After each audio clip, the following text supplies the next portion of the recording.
You know what's wild? In most Batman games, being Bruce Wayne feels like the boring bit you have to get through so you can go back to punching people off rooftops.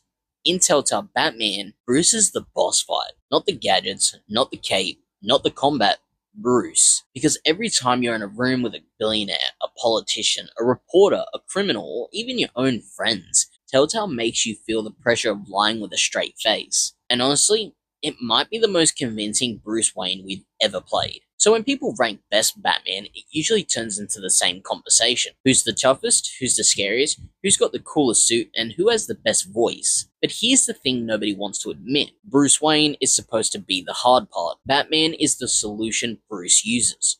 Bruce Wayne is the problem he has to live inside. And Telltale is one of the only series that treats Bruce like a full-on character instead of a costume change. You're not just Batman with a tie. You're a guy trying to be 3 different people at once in a city that punishes you for blinking at the wrong time. Here's what Telltale nails that nobody else does. Bruce is constantly exposed. In Arkham, Bruce can disappear for 12 hours and nobody questions it.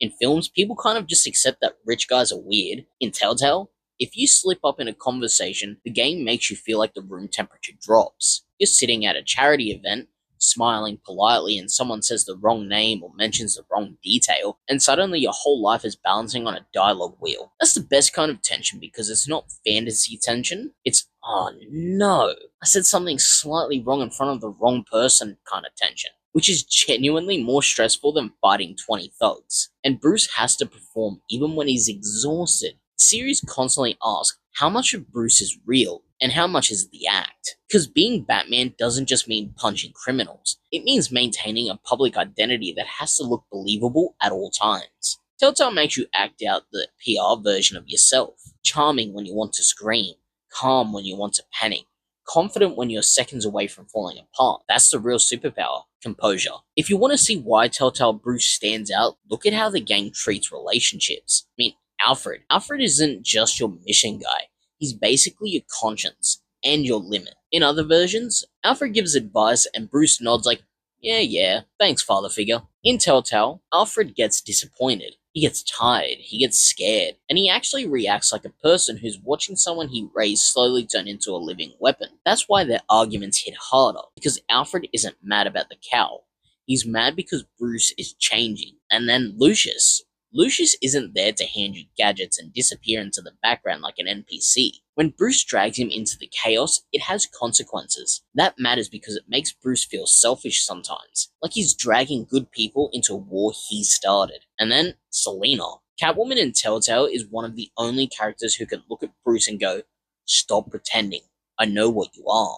Not in a romantic, I love you anyway kind of way, in a dangerous way.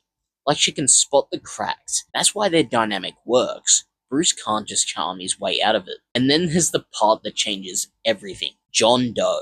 Because John doesn't test Batman first. He tests Bruce. He creates this uncomfortable situation where Bruce has to manage someone who's intelligent, emotionally volatile, desperate for approval, and unbelievably dangerous. And the game forces you into this constant panic of, am I helping this person? Or accidentally building the worst problem Gotham will ever have. That's not the usual Joker dynamic. Most Jokers show up like, I'm evil, let's fight. John shows up like, I trust you. And that's scarier, because now your choices aren't just hero versus villain.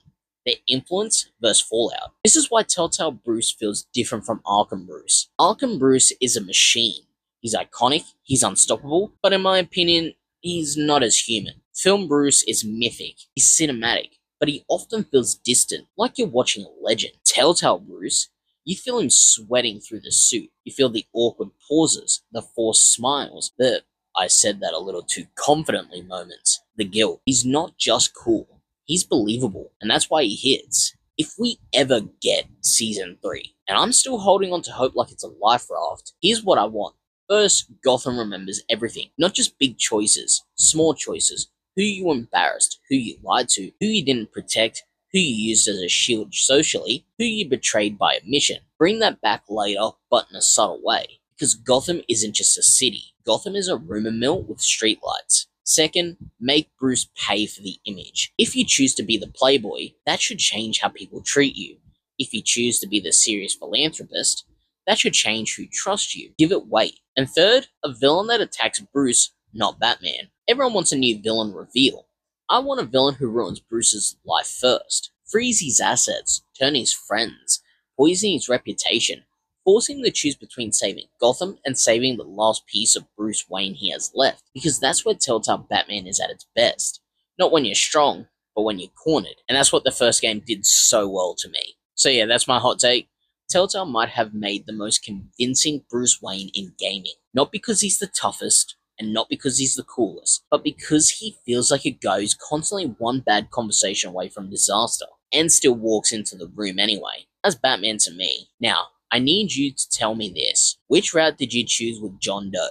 Friend or enemy? Because depending on what you picked, we played two completely different horror stories. If you want more Batman theory and story breakdowns, subscribe and drop your Season 3 wishlist in the comments, because if it ever gets announced, I want receipts on who caught it first.